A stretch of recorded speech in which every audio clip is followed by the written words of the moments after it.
I think what do you think, Keith? Should we start? Yeah, I think, yeah, let's start, and I'll just make sure anyone joining still just gets admitted. Okay, and are you controlling the mute, unmute? Well, people can unmute themselves, but at the moment it's just yourself and Guido that are unmuted. Great. Okay, let's start. Ladies and gentlemen, wherever you are in the world, good morning, good afternoon, good evening. I'm in Singapore, so it's certainly good evening to me. And I know we have attendees here from Japan as well. So what are we doing? Let's picture ourselves in the beautiful location of St. Donald's Castle. So welcome virtually to Atlantic College. We could be, where would you like to be? We could be in Bradenstoke Hall, we could be on the seafront, the valley, near the lighthouse, whatever makes you comfortable. But let's make it as relaxed and positive as the feelings that we associate with those locations, except for the rainfall, of course. So UWC Atlantic, home of the United World College Movement and co-founders of the International Baccalaureate Diploma. There are at least two things that I think UWC Atlantic is known for. One is innovation in education. As one of the co-founders of the diploma, if you look at the backstory, the founding story of this movement, it was very much about creating a curriculum that was relevant for the day. And fast forward to today and what's happening right now, under the leadership of the principal, Peter Howe, and now supported by the new chair of our board, Jill Longson, who's here with us. There's some amazing things going on in terms of learning innovation.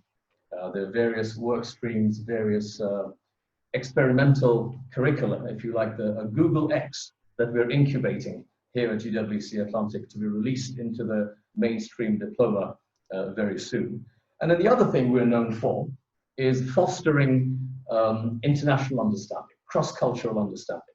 And in that spirit, today we're trying to foster some understanding between at least two domains. You have the domain of people who work on social objectives, governments, public sector, multilateral development agencies, non-profit organizations on the one hand, and then you have the big bad corporations, the profit-seeking capitalists, if you like. And the two worlds are not meant to meet, but we know they do, and hopefully they meet in a positive sense.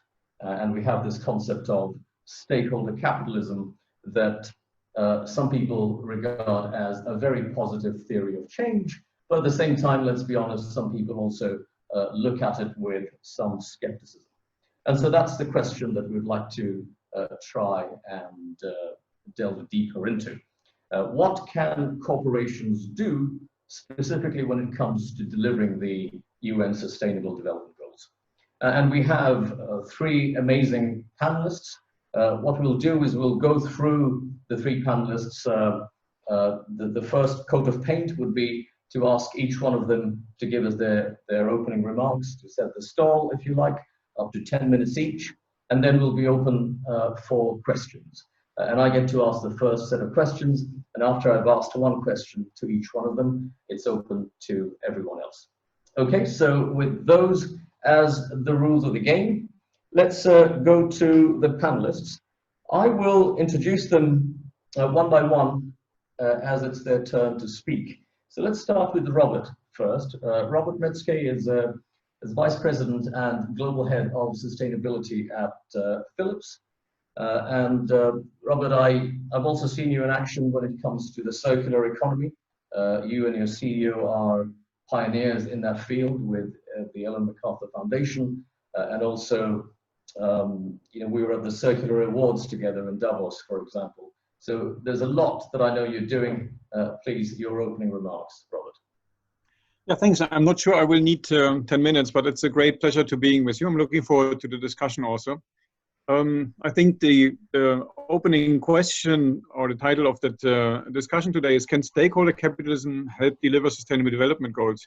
Well, let me start with business. I think business is an essential part of our societies, and business creates huge social and environmental impact, both in a positive and a negative way. So if you really want to transform society in the way how we live together to meet the Sustainable Development Goals, you obviously need to have business on board. Business needs to become part of the solution, not just for the sheer innovation power, but as I said, also because of the impact. Maybe let me give you some examples that are close to my heart, being with Phillips, one of the leading health technology companies on the world. If you look at healthcare, then we are facing aging societies globally, a rise of people with chronic conditions, and now, of course, COVID-19 pandemic. At the same time, half of the world's population still has no access to healthcare at all. That's 3.5 billion people as we speak that never ever see a doctor in their life, right? While at the same time also studies show that in well-developed healthcare system, as much as 25% of the health spending is wasteful. The total waste in the US healthcare system last year has outnumbered the total GDP of the Netherlands, where I'm living now, which is one of the G20 economies in the world. So that is just insane if you match that. If you maybe look not on the social side, but on the environmental side, and how we manage our resources. We are deeply in a linear economic model where growth depends on endless extraction and use and misuse of natural resources, which is totally unsustainable. Per year, we use as mankind more than 100 billion tons of raw materials, and less than 10% of that is recycled. Already today, we use close to 2 planets on average, and we have only one. And towards 2050, it's expected to that these numbers are going to double. So also that is clearly not sustainable. We need to find new models urgently, and Lutfey already referred, for instance, circular economy. Well, the last big topic when it comes to environment, of course, the least, climate change. We know where this is heading, but I want to stress that these topics are not isolated, but they are deeply interconnected. So for instance, climate change contributes to additional burdens already strained healthcare systems, with more than 250,000 additional deaths per year due to heat waves, and hundreds and millions of additional costs that could be avoided otherwise. At the same time, circular models will help to reduce emissions from our economy, and can up to half or deliver up to half of the emission reductions that are needed to meet the Paris Treaty. So maybe as an opening statement, I can say a little bit about what Phillips is doing, why we think it's important, but let me just say very clearly, business needs to be part of the solution as it is part of the problem right now. Now, if it comes to specific business, I would say you see that leading companies really embrace sustainable development as a strategic imperative. So going far beyond CSR activities, Friday afternoon activities, fancy ESG reporting, but really embedding it and understanding what the main impact areas are, what stakeholders expect from them, and then delivering on that. I think this is the only way to ensure long-term viability and relevance of any business. And it's clear that you need to understand these boundary conditions to be successful as a business also. So for us as Phillips, that means that we really embed that also in our core strategy and in decision making at all levels, from the company mission and vision over, let's say, innovation strategy, portfolio management, down to how we design our products and how we re-engineer our business models, how we want to engage with our customers. At the highest level, we have said we want to improve 3 billion people's lives by 2030. So that's also a non-financial metric. For the connoisseurs among you, I think it's important to also have non-financial metrics at this level and then cascade it through. And below that, we have said we focus on SDG 3, health and well-being for all, climate action, SDG 13, and circular economy, which is tied to SDG 12, responsible use of materials. And to put numbers to that, we have said by the end of this year, for instance, we want to operate carbon neutral globally. We have our own wind farms and power purchasing agreements all across the globe. We have science-based targets that do something about emissions in the supply chain, in operations, and also especially in the use phase. When it comes to circular economy, we have pledged a couple of years back in Davos that by the end of this year, we want to be able to take back all large-scale medical equipment globally that is offered to us by customers, so trade-in capabilities which we are building.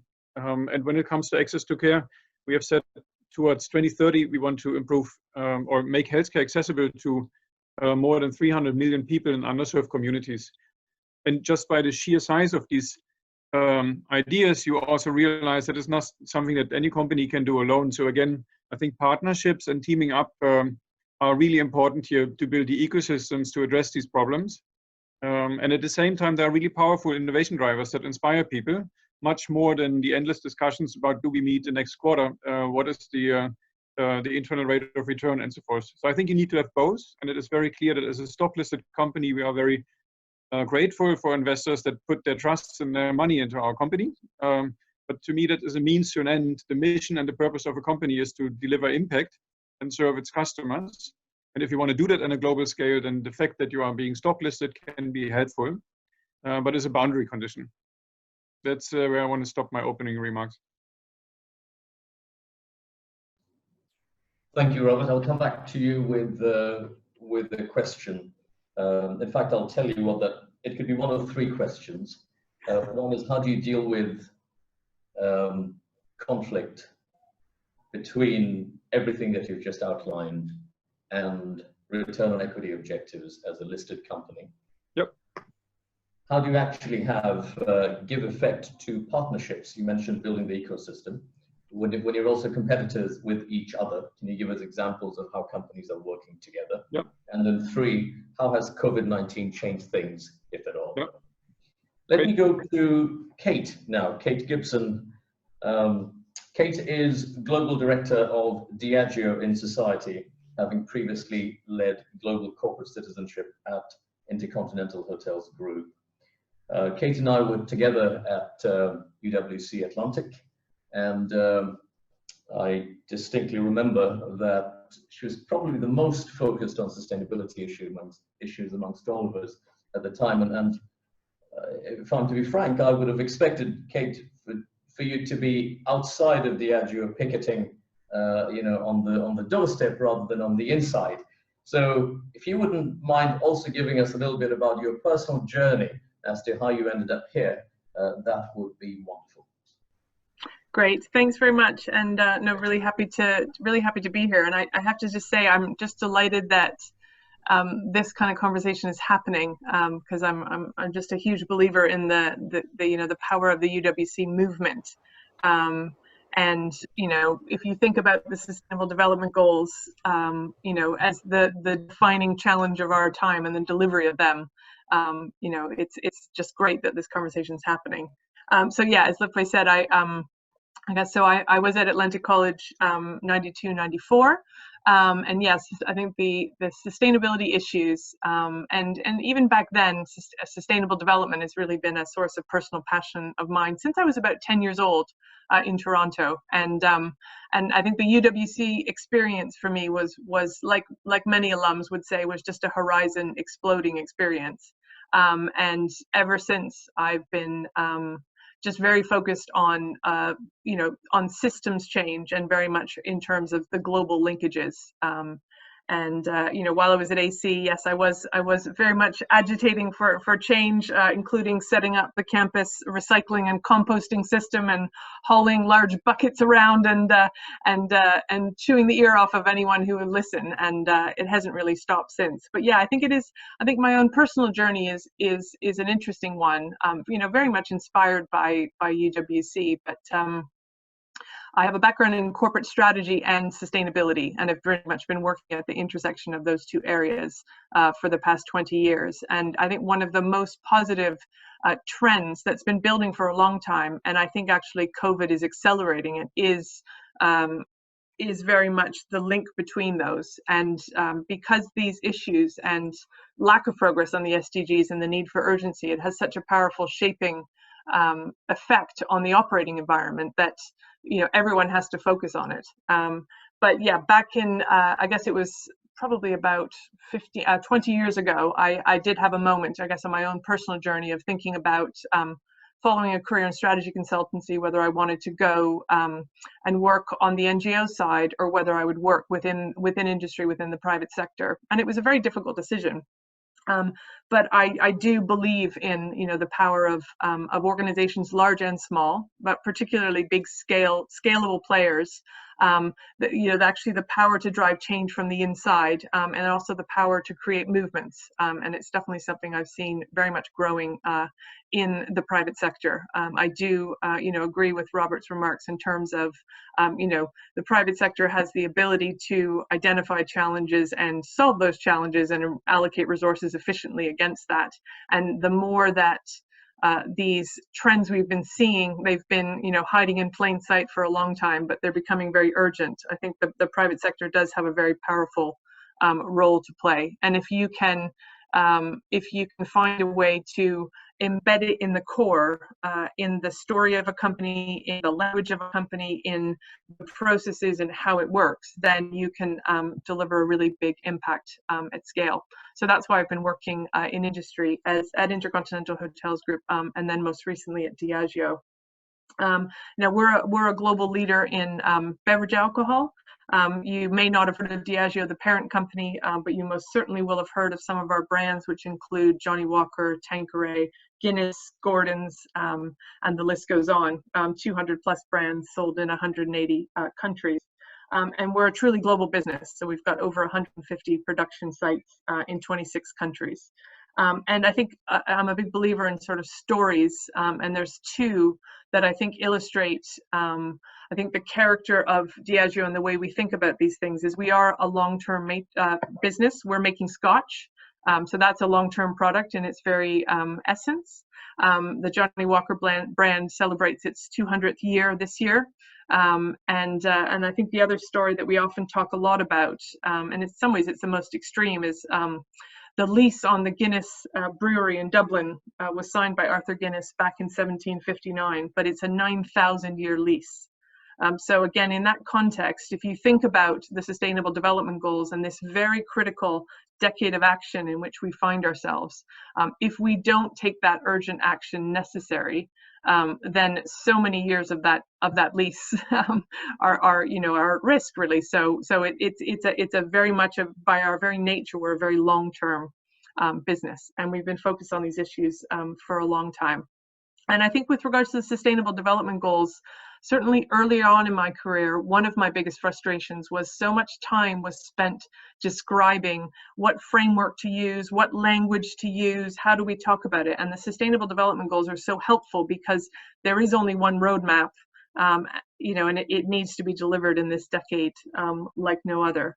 So in terms of the stakeholder capitalism side of things, I mean, one of the things that we've been doing over the last year is doing a lot of stakeholder engagement, so internally and externally, to really get under the skin of the material issues. And you know, one thing that it's definitely shown is the alignment with the Sustainable Development Goals and the fact that all of these things are connected. So what we need right now is systemic change. We need the private sector to come together. We need collaboration with government, with NGOs, with civil society, and with individual citizens. We need a grand coalition of the willing to really take action. And it does, as these things become more severe, the business rationale for doing this becomes more clear. And a few examples really about how we think about the SDGs and how we take action. I guess the first one that comes to mind as a company so dependent on water and also operating in water-stressed areas is SDG 6, clean water and sanitation. And we have a long-standing focus on water stewardship. We're part of a group called the Business Avengers, which raise awareness for the SDGs overall. And then we advocate for specific SDGs. And Diageo is the Avenger for SDG 6. And we spend a lot of time in terms of our own operations in just delivering the best water efficiency that we can.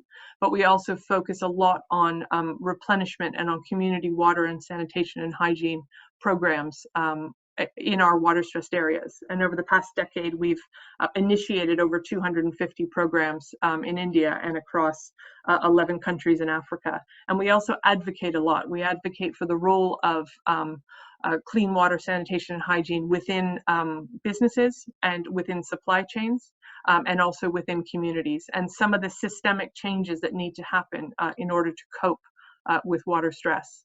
And we also know that water stress and climate change are so intimately connected, and they're exacerbating each other. And so climate action is another very strong and long-standing focus of ours. We're one of the first cohort of companies with a science-based target and have been decarbonizing our business for over a decade. And that ranges from projects large and small, from swapping out fuel oil at an isolated distillery in Scotland, all the way to a 180 million pound investment across a number of sites in Africa for water reuse, water conservation, and also renewable energy as well. And then education is another really important SDG focus for us, and that's particularly around employability in the hospitality sector. And that's another, that's an industry obviously that's been very, very heavily impacted by COVID.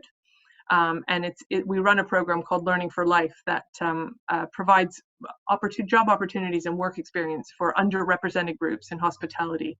And hospitality is one of those sectors that produces lots of jobs, and they're very accessible jobs. Oftentimes the first role that people might come into. And so the impact on that sector is being particularly strongly felt. So that's just a little bit of a backdrop of our kind of a peacetime, focus across some of the SDGs. If I just drill down very briefly into COVID, I think the way we've thought about COVID overall, and no conversation like this would be complete without a few thoughts on that, but we've really divided our response into three horizons. One has been around immediate support for healthcare systems in particular, so pivoting our production facilities to producing hand sanitizer. And we've donated over 8 million bottles of sanitizer in 21 countries. And then also supporting the hospitality sector to weather the storm. So that's through grants for bartenders and business owners.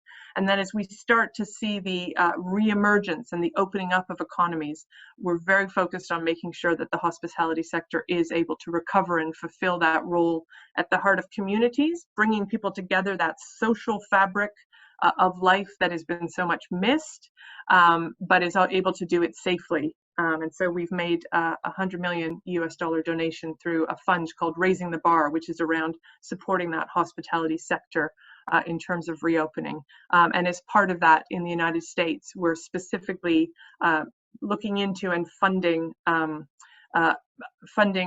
businesses in the Black community that have been the most disproportionately impacted by COVID as well. And as we come out of the crisis and really sort of enter this new normal, I think there is a very interesting convergence, around actually, unlike previous, recessions where ESG, so environmental, social, and governance issues, there might have been a temptation for them to take a back seat. I think the disruption that we're seeing in the eyes of consumers, citizens, is actually focusing minds. And I think it's starting to make us all realize that if we don't take action now, then we're likely to see even more volatility going forward. So I feel very optimistic about that movement that's building. Is obviously it's not easy times, not normal times, but I do remain very optimistic that we can deliver in this decade of action through to 2030.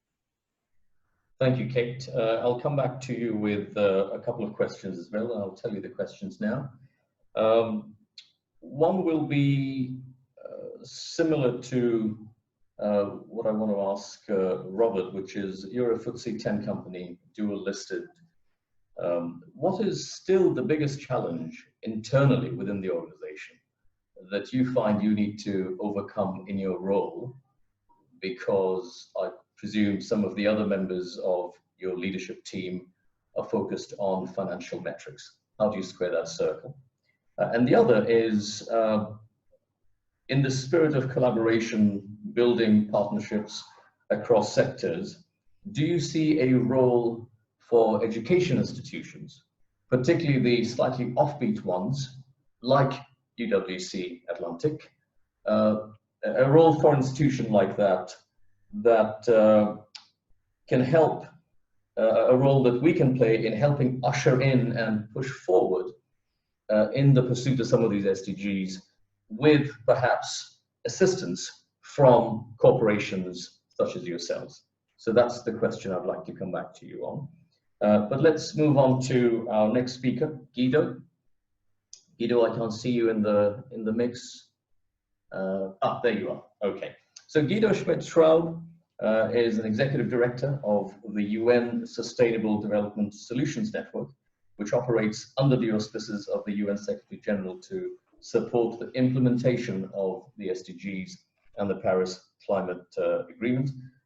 Guido is also co-author of the SDG Index. So I see him very much as the person who holds people accountable, or tells them how they should be held accountable for what they're doing here.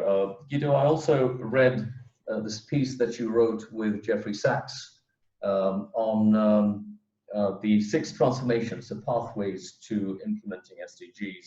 And I couldn't find any mention of the private sector. So I may have missed it, but I couldn't find any mention in there. Does that mean that you have no faith in Kate and Robert, or is it for some other reason? So over to you, Guido. Lutfey, I'm afraid you're going to have to go back and read that paper again. There is a reference, but let me provide some more context for this. I think we're at a very interesting time where there is deep change in the business sector, particularly when it comes to sustainable development. You know, last year's Business Roundtable statement was very significant because the leading companies in the US formally abandoned the unique focus on shareholder value, which basically was the only thing that a company should do was to create value for its shareholders, which has been profoundly misguided on all counts, even when it comes to maximizing shareholder value, because it's led to short-termism.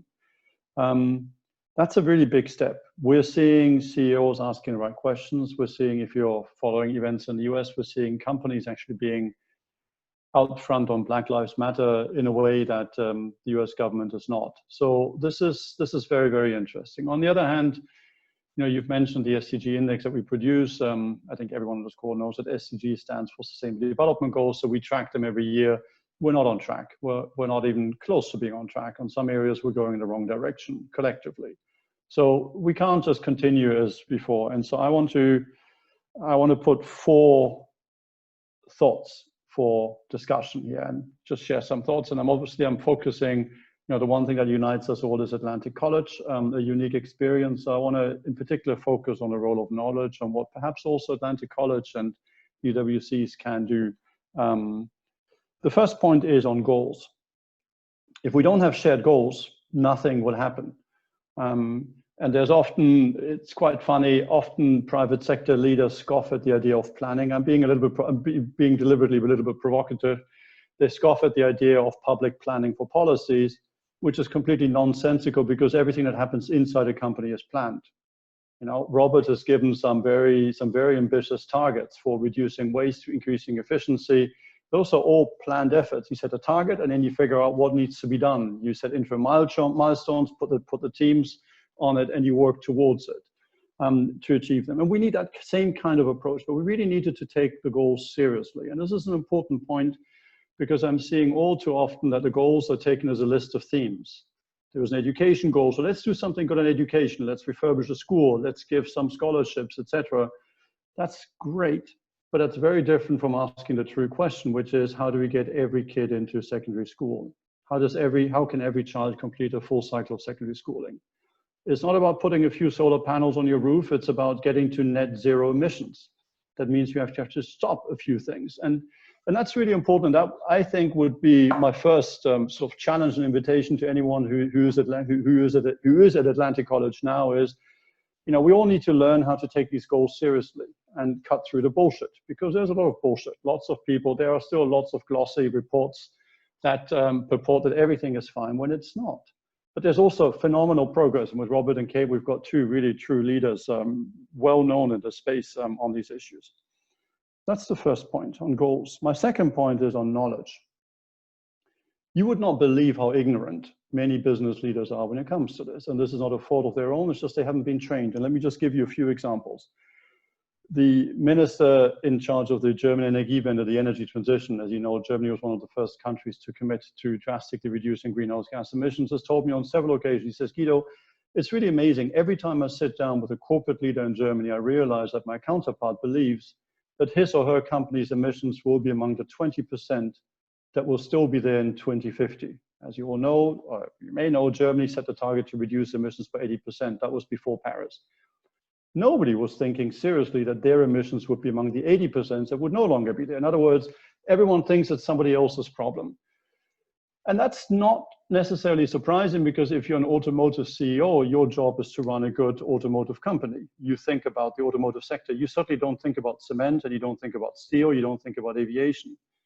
But if you want to understand what your company needs to achieve and what your sector needs to achieve on decarbonization, you do need to know about cement and aviation, because the challenge is to get to zero emissions economy-wide by 2050. We don't know to this date how to decarbonize aviation, airplanes.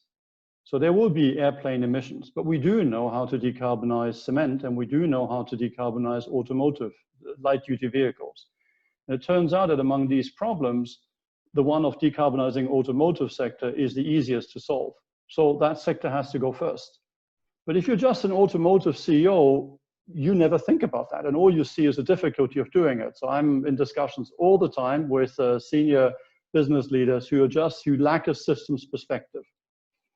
That's something which I think AC can and should impart on people. That's what everyone needs to know. We need to think, we need to have a much broader view of these things.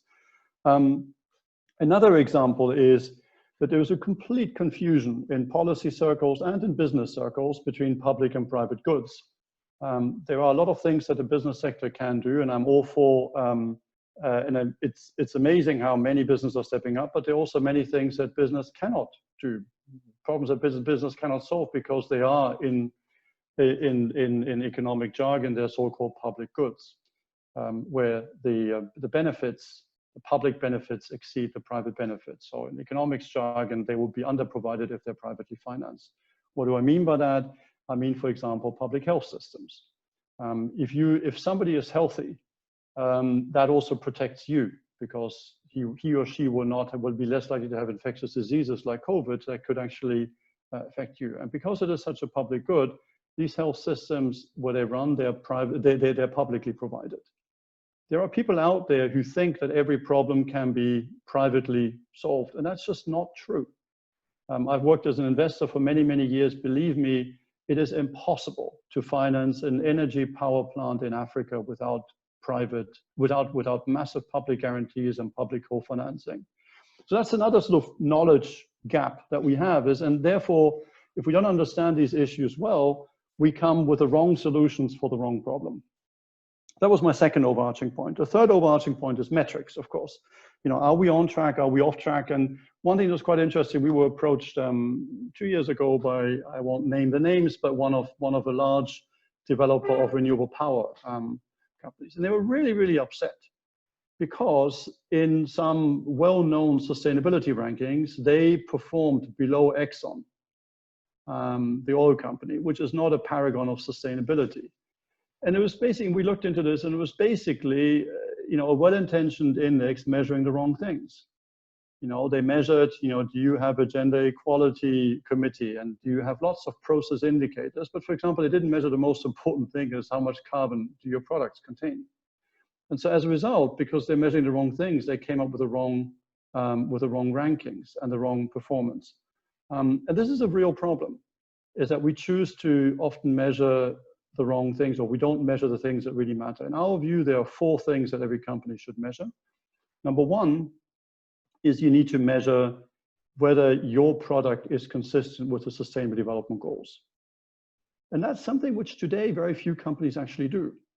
Because if you're a food company, then I'm sorry, Coca-Cola is inconsistent with achieving the Sustainable Development Goals, because it's high sugar contents, no nutritional value, and it generates huge health costs and environmental costs. The same applies to an oil company. If you're selling oil, you're not consistent with the Sustainable Development Goals today. It's just simply the case because there is no role for oil and for coal in the future. That doesn't mean that we have to stop it immediately, but we need to do so. And it's actually, if you look at the ratings, it is striking to see how little measurement of the actual products and services that the companies produce happens. The second dimension of measurement is, of course, the processes. So what happened, how much environmental pollution do you generate as you're producing things, labor issues, etc. That tends to be quite well covered. That's what happens inside the companies. The third thing, which is quite poorly covered, is supply chains. You know, how much tropical deforestation do you cause by importing beef from, for example, Brazil? This is very, very difficult, and we need to measure this better. And this is, of course, a big responsibility for the large multinationals who sit on the top of the supply chains. And they're making huge efforts. We work with Unilever, many others. So I'm not saying that there isn't a lot happening, but we need to do a lot more.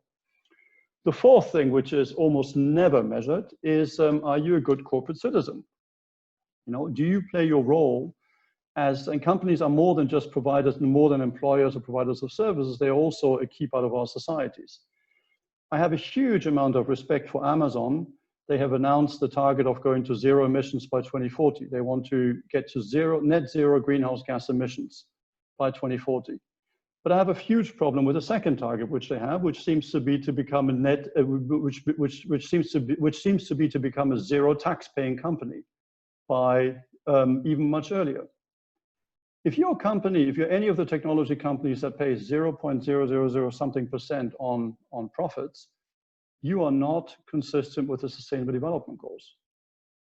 Because in order to achieve these goals, we need public health services. We need publicly co-financed infrastructure. We need social safety nets. We need public education, and so forth.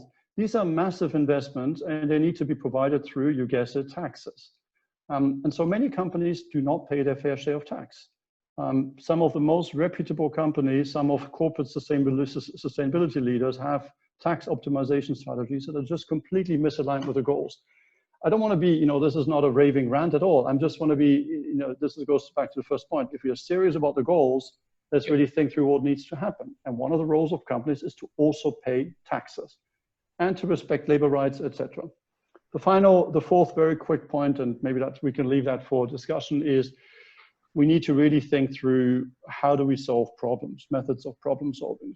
The challenges that we're discussing here are so complex, and nobody knows how to decarbonize the energy system, truly, seriously. Unintended, I mean, there's of course a lot of insight, and we publish papers all the time on what one needs to do, but you know, we're really serious, there's so many unknowns. And so we need to think through processes of how do we organize these discussions, not just as a shouting match, public versus private, bottom up versus top down, etc., but really as real problem solving. And that's very, very tricky. And there was one example where, I mean, there are several examples where this has happened quite well. In California, for example, the government has figured out a process, and we can go into that in the discussion, where they've really done a deep technical analysis of how does one decarbonize the energy system, then spoke with the utilities, the power companies. They were initially aghast, but then made comments on how to improve it, the pathways improved. Then went to the financial sector, who said, well, that's nice, but it's pie in the sky, it's not going to work for the following reasons. Okay, what changes do we need to make? Then critical went to the trade unions, which jobs get lost, etc. And that kind of a process for thinking, for understanding and thinking through how to solve these complex problems is extremely difficult. It's not something that we know well how to do, but it's something that places like AC could be a phenomenal laboratory for. And the students are the best we can imagine. This is, you know, this could be one of the challenges where the UWCs in particular break new grounds. And by bringing, you know, the old folks like us, the old alumni, the old ex-students together, to maybe, you know, share some thoughts here and there, what might work and make connections. But that's my sort of vision of the UWCs as being the central locus for this kind of problem solving. So those are my thoughts. Thank you so much, Guido. So one solution to all of this clearly is to just create the right change agents in UWC Atlantic and then have them take it forward. Certainly that's something we'd love to explore further with you. The question I would like to come back to you on is, so what's the best way to take things forward? So I take your point that there is a lot of impact washing, there's a lot of tokenism, there's a lot of, oh, look at me, I'm doing so great on SDG 5, but don't ask me about SDG 10. You know, rainbow washing, I think is the term for that. How do we deal with it? Do we go head on, get confrontational with these companies, or do you work with them and see if that is the best way to deal with it? So what's the theory of change when it comes to dealing with companies? And has it changed because of COVID-19? So that will be your question. I'll come back to you. Robert, before I come to you now for your question, could I just get a show of hands from the audience to see how many of you want to ask questions so that I know when to shut up? See, 1, 2, 3, 4, 5, 6. And Lutfey, there are also a couple of questions piling up in the chat. Okay, thank you. So 6 or 7 questions. I think that's great. We have enough time for all of those. So Robert, over to you. Which of the questions, the 3 that I threw at you, would you like to answer? Do I have to make a choice, or can we really short on all of them? Yeah, you can give the opposite answer. So I think I would love to speak about your question, what do you do if there is a conflict of interest? Maybe let me start there. Then I would very briefly give a couple of examples on partnerships, and then maybe just to throw a couple of thoughts on how has COVID impacted Phillips, if that makes sense. Please. Conflict of interest. I think you rightfully said if there's a conflict of interest, right? Often it is perceived as a conflict of interest. And it's also that I think that freezes our minds a little bit. Does it need to be a little bit more sustainable, or can it be a little bit cheaper? I think that's not the type of thinking that helps us here. To be very provocative, I would say Friedman's idea of the business of business is business and shareholder maximization, so to say, that equates to the global economy today as Euclidean geometry is helpful to navigate the globe, right? We know that there are boundary conditions. We have only one planet. It's global businesses. So you cannot externalize costs to society without harming your own ability to continue business. So in that sense, I would argue that you see a convergence of interests of stakeholders. I think that's what also Guido was saying. It is stupid to maximize shareholder value for the sake of shareholder value. Even if you are one of the multi-billionaires on the world, then you will need to understand that you need to invest a significant amount of your hoarded capital, so to say, to preserve at least a fraction of that if you want to continue in your businesses. So I see this conversion. Very practical. Last year, for instance, we developed a dual-purpose framework for impact bonds, both on the environmental and the social side. And we issued these bonds last year and this year. They were more than 5 times oversubscribed. Last year we issued for 750 million euros to invest in circular economy and eco-design. This year for more than 500 million euros also on the social impact side. There's huge interest across the entire spectrum of investors, from dark green to really mainstream investors, to put their money in these type of investments with companies that have a longer term perspective. So maybe that's if there's a conflict of interest. Then of course it's about the economics. I think it was the Clinton campaign where somebody said it's the economy stupid. What really moved the needle from recycling to the global movement around circular economy is, I think, the notion where Ellen MacArthur started with, to bring it together and speak about circular economy. So really bringing the economics into that. I think Guido has done a lot of work when it comes to carbon. I remember still the first works from Nicholas Stern and then later on McKinsey Vattenfall, right, on the abatement curve and the marginal carbon cost curve. That is using the tools and the language and the logic of business and the knowledge of business to tackle these problems. So I think we were one of the first companies globally to introduce a marginal carbon cost curve for the emissions of Phillips globally. And then that allowed us to systematically reduce our emissions. And also, if I talk to my CEO or CFO, then they want to know, of course, what's the investment that it's taken and what is the business case around it. So I think we should not shy away of it, but we should use the tools and the logic of business also to tackle these questions by applying the concepts that we have. Last point, maybe on metrics, also replying to what Guido was referring to.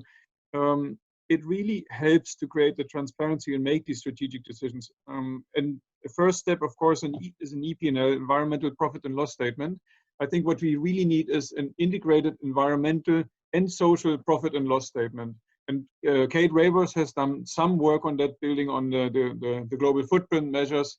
I'm not sure that this is something that is easily to be implemented, but if we want to make steps, then you need to enable decision makers in all layers of the organization to have an integrated perspective, not just on the bottom line impact, but also what does it mean for livelihoods, for living conditions in your supply chains, what does it do to your environmental footprint, and so forth. So we are experimenting as we speak in Phillips also with our business and markets leaders and seeing how we can bring that into practice and move from integrated reporting to integrated decision making.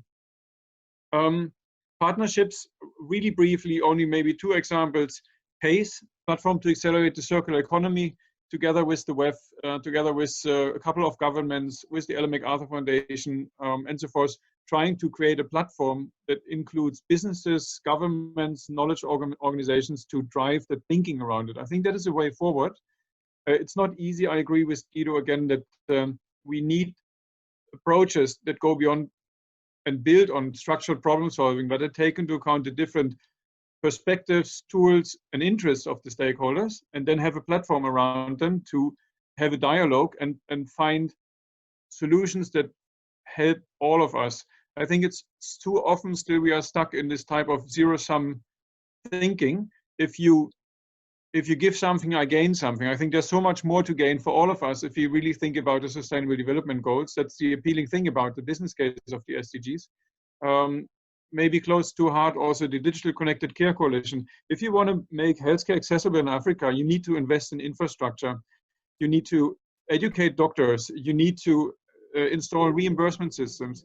There's so much stuff that you need to do. Not single company or government or NGO can solve that. So what you need is public commitments from different players in the different field of expertise on how that's going to evolve over the next 10 years. And then a platform where you can orchestrate it so that people, companies, governments, NGOs can work from their strengths to contribute to the common good. Last point on COVID.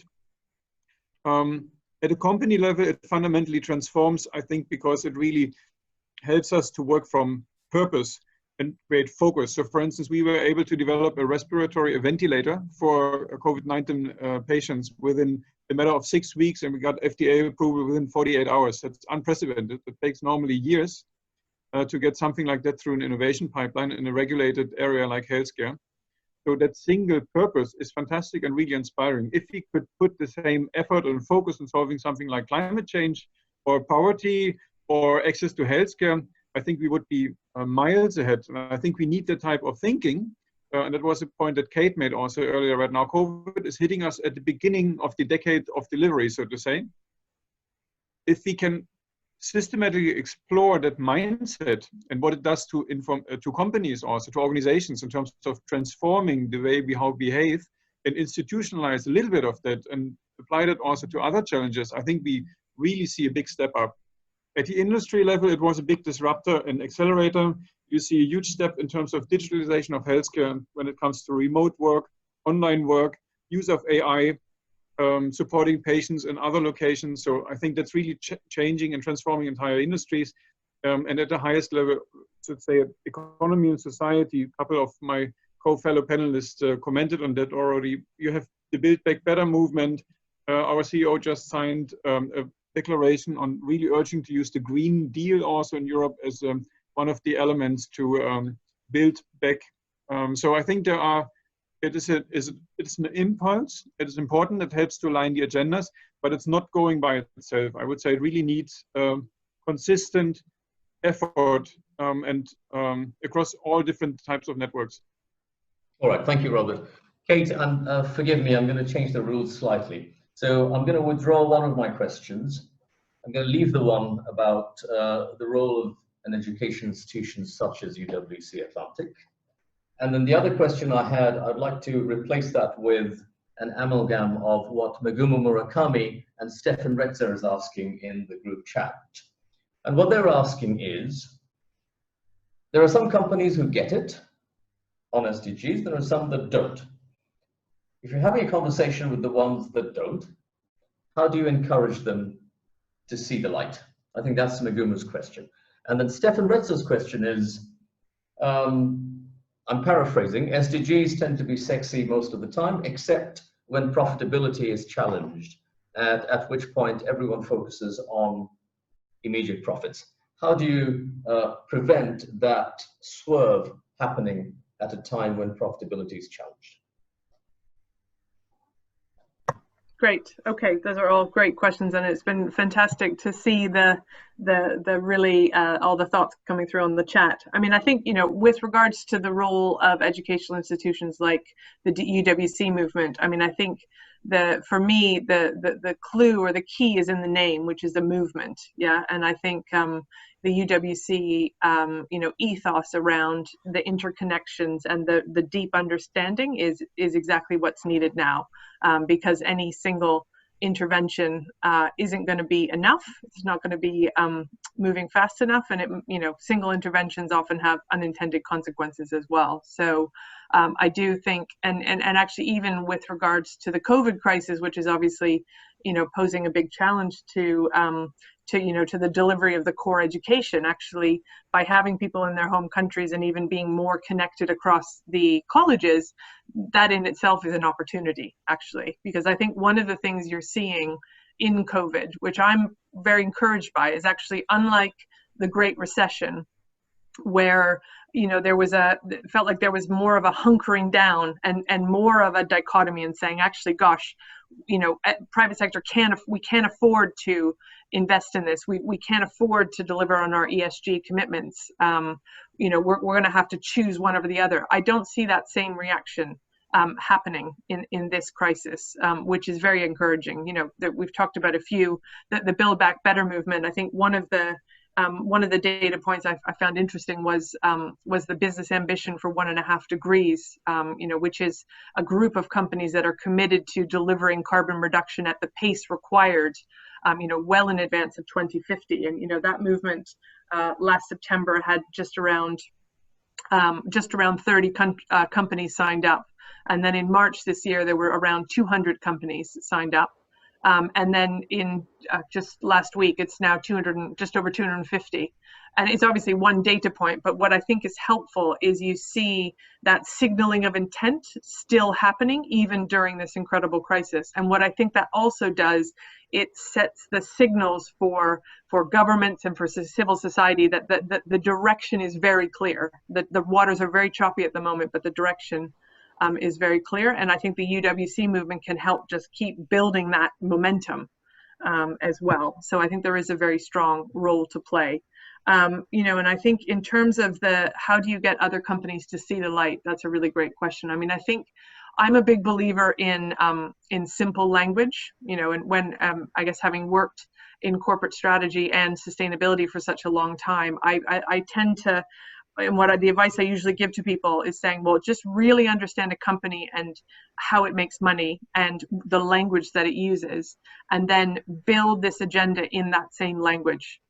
Because sometimes I think some people, it's intimidating. People feel perhaps like they're unqualified. And then I think that old paradigm of kind of business versus civil society and that kind of attack mode, you know, sometimes you see business leaders that have some scar tissue from that, and when you might use a term like sustainable development, sometimes people just get their back up. So I'll often use analogies. One of my favorite ones is, you know, if we're making a pasta sauce, you know, what's the passata and what's the olives, and, you know, how are we going to mix this in, and just really take it down to kind of that simple level. And also I think recognize that I think leaders across any type of organization actually really care, you know, and not to approach it from a position of, you know, gosh, there's ignorance, or, you know, someone necessarily has their head in the sand, because at the end of the day, we are all human beings, dealing with an incredible crisis. But it's not always easy. And I would agree with Guido's point around, just actually understanding and building that understanding even internally. So, for example, even the concept of scope 1, 2, and 3 carbon, just understanding that for most companies, most of the carbon is in your value chain. And so what are you doing? How are you collaborating? But then likewise, and one of the things I often talk about is saying, well, if we have very bold targets, our customers also have bold targets. So we can help them deliver their targets, and they can help us, and we can all come together, actually. So that is where I think actually clear targets are very helpful, because you can kind of line it up and go, oh gosh, there is an opportunity for 1 and 1 to equal 3. I hope I've answered that sort of smorgasbord of questions to keep going with the cooking analogies, but I'm sure there'll be more. Okay, thank you, Kate. Guido, I'll also try and throw in a question from the group chat. So there's the one that I asked, which is about how do you tackle tokenism? Is it head-on, or do you work with companies?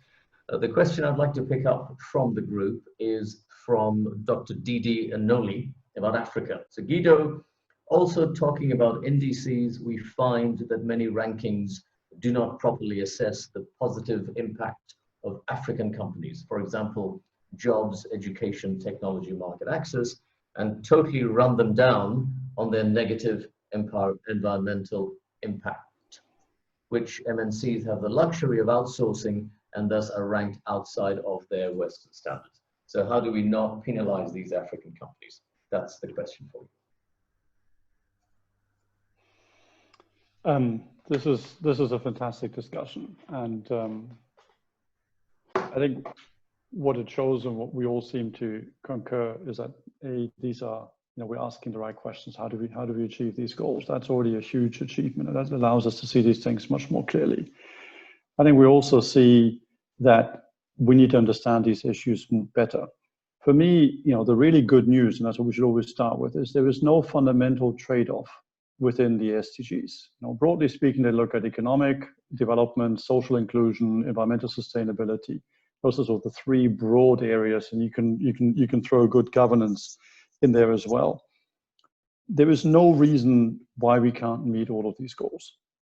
And it's possible. They will cost between 1.5 and 2% of world GDP over a period of 10 years in incremental public investment. That's a small amount of money. The US military budget is 4 to 5% of GDP. And that includes climate, everything. So that's the fundamental good news. But they will require deep change. And that means that some sectors that we have today will no longer be viable. There is no oil business under the Paris Climate Agreement. There is no coal business, and there is no natural gas business either. There is no fossil fuel business unless you figure out a way to capture this. And that's where the problem comes from, because there are stranded assets, people are invested in their careers, people don't like change. So the problem doesn't come from a fundamental conflict in the goals. The problem comes from the changes that are required. And the first thing, if there are current AC students on this call, the first thing I would implore them all is to really understand these issues well. These are very, very hard problems because you're touching on deep interest, but also they're technically very hard. It's just one example. I'm working with the governor of Indonesia right now, with many others, to try and see how could we prevent the last remaining forests in Papua in the east of the country from being chopped down. It's incredibly hard. A problem, and you've got everything in there. You've got climate change, you've got corruption, you've got big business, you've got indigenous peoples, you've got the need for economic development, you've got a lot of scientific uncertainty. And so solving this is not a question of simple advocacy, and this is not just a simple question of political will. It's really a matter of deep problem solving. And you solve deep problems by understanding the problems deeply. And I think that's what the UWCs of the 21st century should do. It's not what we did when I was at Atlantic College. We had a slightly different mission, but I think that's the knowledge that everyone coming out of UWC should be equipped with. And clearly there is a huge communication challenge. I love your cooking analogy, Kate, and you're absolutely right. We need to figure out ways to simplify them. Again, that's something where I think UWCs can help with. But really what we need to look at is then to see how do we, what are the kind of solutions? And I laid out some of the challenges, but so let me talk about some of the good news. A big part of the solution will come from technology. And I think we're living in the information communication revolution. We can dematerialize almost anything. And that's something, and there are unbelievable opportunities right now, and many of them are beginning to see the light. Tesla is now the most valuable car maker. They only make electric vehicles, something that 5 years ago people would have laughed off. In fact, the German automotive manufacturers did laugh it off, and they no longer laugh. So that gives you a sense of how quickly we can see change. But what we need to do now is we need to consistently apply these technologies to problems. For example, there aren't enough people working on how ICT, information communication technology, can empower community health workers in Africa to make them more effective.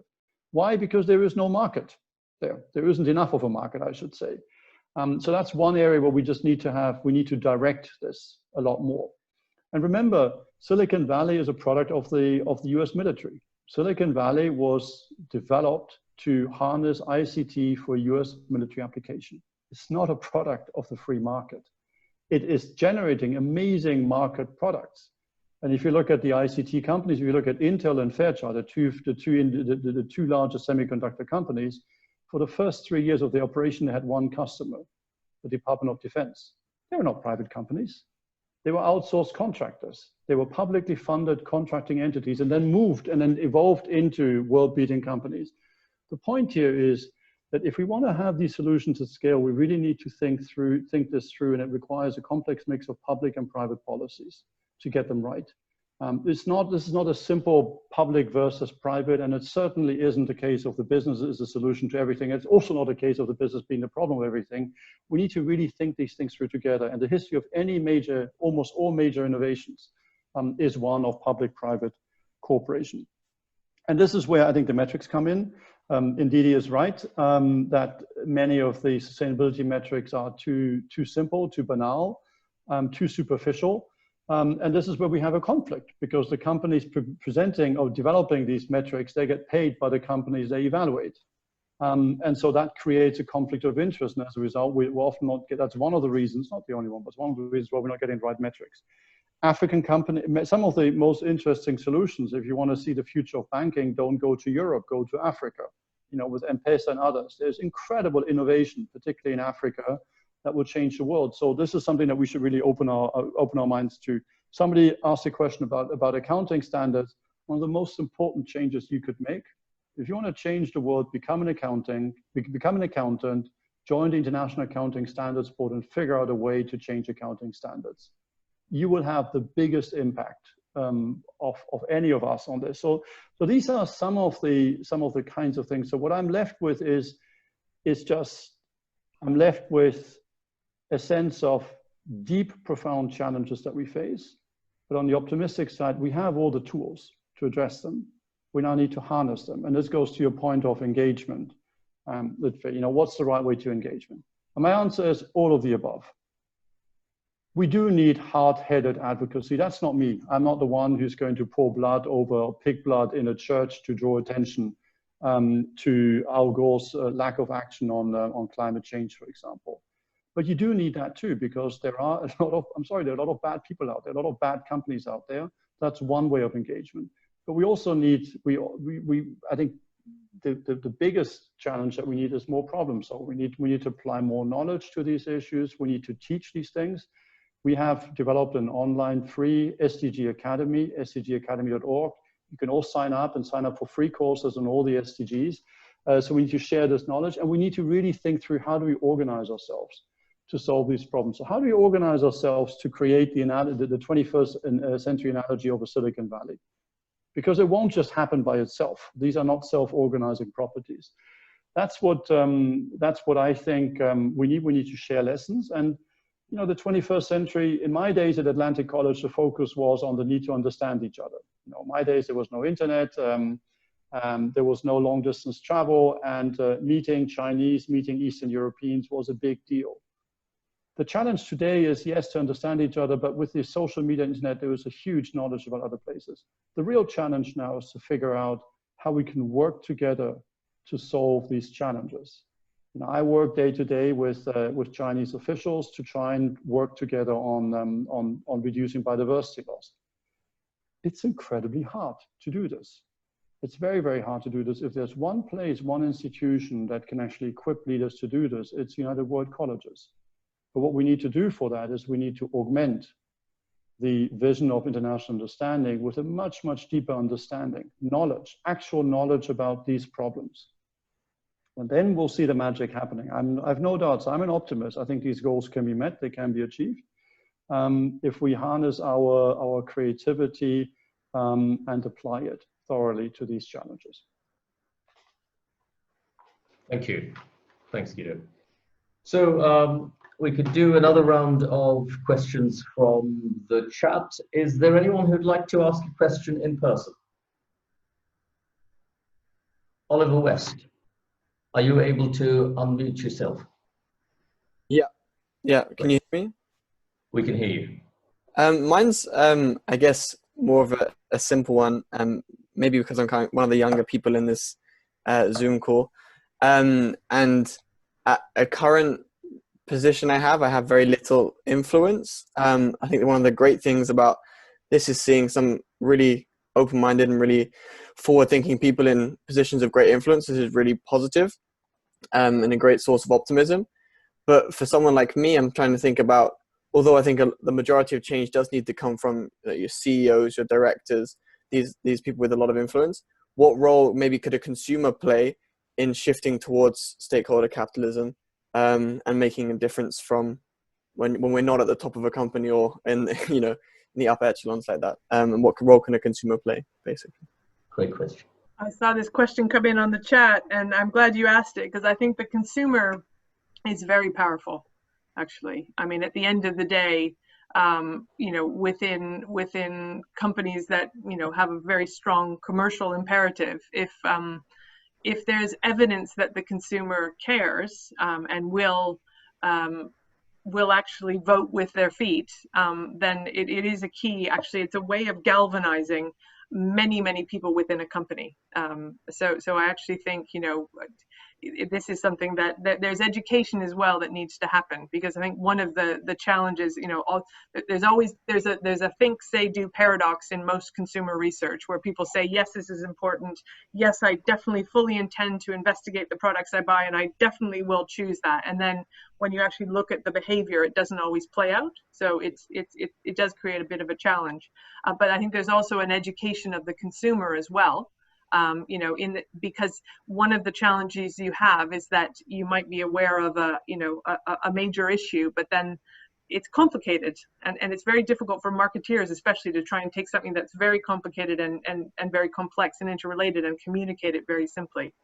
But I think there is power in that, and the democratic system is very powerful as well. It's we all have that right, and I think the final thing I would say is company stakeholders, if you make it known that you care, it is very powerful. You have more power than you think. I want to second that. I think don't underestimate the power of the individual. We live in a time where you have unprecedented access to resources. The computing power of your mobile phone is probably 10 times the amount of the working station that I used when I studied physics 30 years ago or so, right? You have the internet at your fingertips. You can mobilize people around you.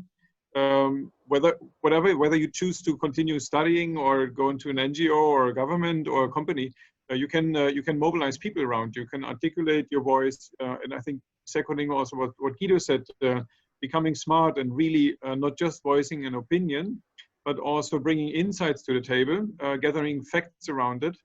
I can tell you the company does not look so much different from the top than from the bottom, so to say. Organizations are increasingly flat, and a lot of leaders feel sometimes quite powerless, you could say. I mean, the CEO doesn't have an extra pot of money that he can throw on a table. Money is often in the business units and annual operating plans and what have you not. It's really tightly bound. So if you want to move a company from the top, then you need people at the bottom, at all layers in organization, that rally behind a narrative, behind a cause. So if you join an organization and mobilize fellows that share different ideas around it, you can be the force that enables a CEO or a person of influence, so to say, to really push an agenda. It's not going to happen without you. Thank you. Anyone else who would like to ask a question in person? Or else I'll go to the chat. Ross Slade, I see there's a question from you. Should I read it out or would you like to ask it yourself? You're still on mute.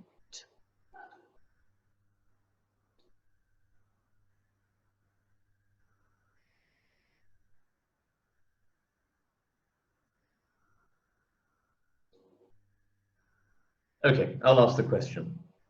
Can everyone else hear me? Are we still connected? Okay. So I think the question is about the legal obligations of a publicly listed company. Is there a fiduciary duty to stay laser focused on profit maximization? And does the pursuit of wider stakeholder considerations get in the way of that? Do any of you have a view on this, Kate, Robert, or Guido? Yeah, I do. I think there are different legal frameworks, of course, in the world. In that sense, you already mentioned the statement of the American Business Council, which was a kind of correction to that a little bit. In Europe, we have a Rhineland model or a stakeholder model, which is, I think, already more inclusive to that. And it's evolving also. When Henry Ford wanted to do something to improve the working conditions in his factories in 1920, I think it were the Dodge brothers that sued him and said, you need to maximize shareholder value. They had a significant share in the Ford company. So I think it's a story that's evolving. There's a lot of stuff that could potentially be used from the legal frameworks, but it is not used. So I would plea also for a movement amongst supervisory board members to educate them on what fiduciary duty entails, and what there is, I think, quite a lot in terms of legal room also, to engage with boards of management and companies to ask them about fiduciary duty, securing long-term value, creating value for all stakeholders, but it's not always effectively used, I would say, also by supervisory board members. Thank you. And that's also consistent with my understanding of that. The Stewardship Code and the FRC Governance Code of 2018, I think, makes it fairly clear that as long as the board has explicitly articulated the purpose and the objectives of the company, then, and if it says that we're here to ensure that we cater to stakeholders, then you're not in breach of fiduciary duties. But I'm not a lawyer, so please don't take this as a legal guidance. Guido, did you want to comment on that, or should I move to the next question? But just one point is, how do you get people to change? I mean, I've been talking a lot about problems, and I've put some things quite boldly. But if you want to change a company, if you want to change government policy, pointing to a problem is not that's an opening, but that's not really what's going to get you far. What really will get you far is pointing out a way in which this problem can be solved. No policymaker will win an election or remain in power by just talking about problems to which he or she doesn't have an answer. But they will engage you on the solutions. And that's why this problem solving and really understanding how these issues can be addressed is so, so critical.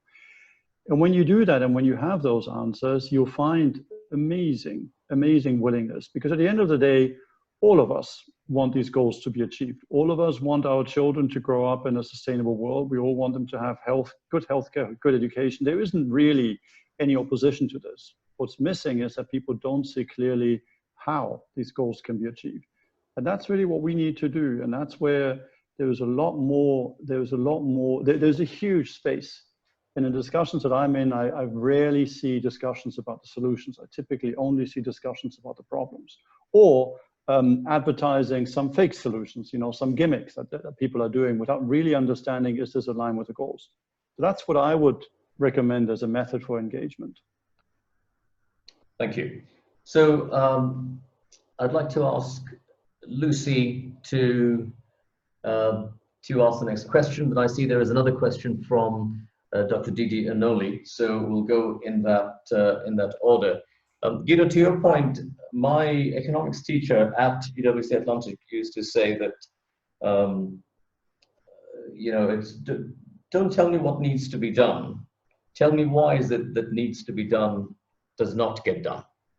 So it's the political economy of execution, the prisoner's dilemma of, you know, I'll move if you move, and that equilibrium that we fall into. That is the harder nut to crack. Lucy, are you there? I am. Hi. Hi, Lucy.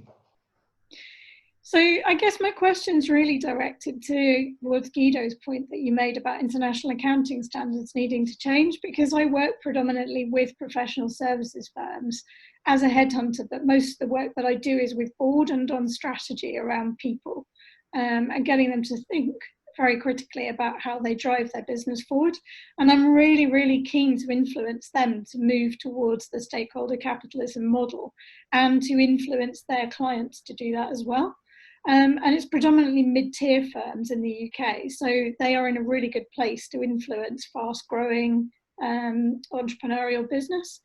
So I guess really, you know, some of the questions been answered in terms of the fact that you've talked about how change can be influenced and coming in with solutions rather than pointing out problems.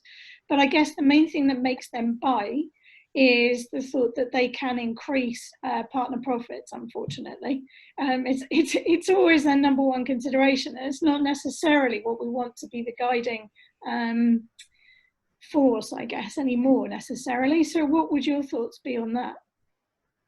I'm told that Didi's question is related to this, so would you like to ask that as well? Yeah, if I may, that would be great. Lucy, that was a great question. And my question kind of links into, I love the whole debate about shareholder, stakeholder value, the idea of ratings that actually begin to balance things a little bit more, especially from the African context.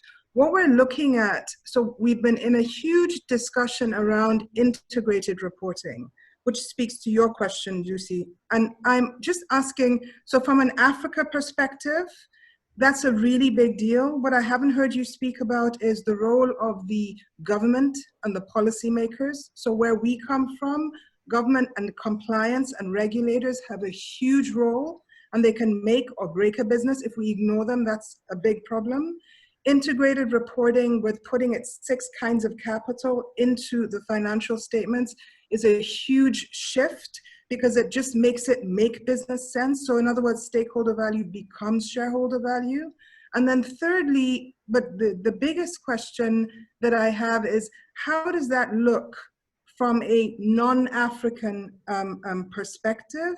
And how do we ensure that even, thankfully, integrated reporting is partly driven by us, but does it matter as much in the rest of the world? Because if it doesn't, then we're on our own. And one of the big things we're trying to add in is that we look at the supply chain. So Lucy, you talk about the SMEs.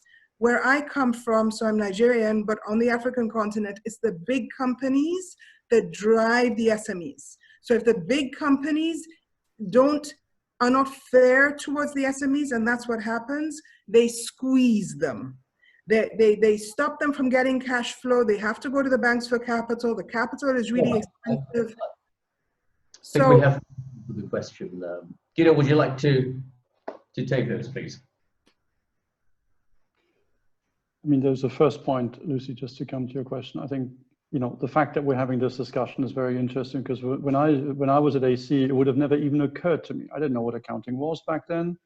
It would have never occurred to me that that was a material point of discussion for sustainable development. But it is. It's absolutely central.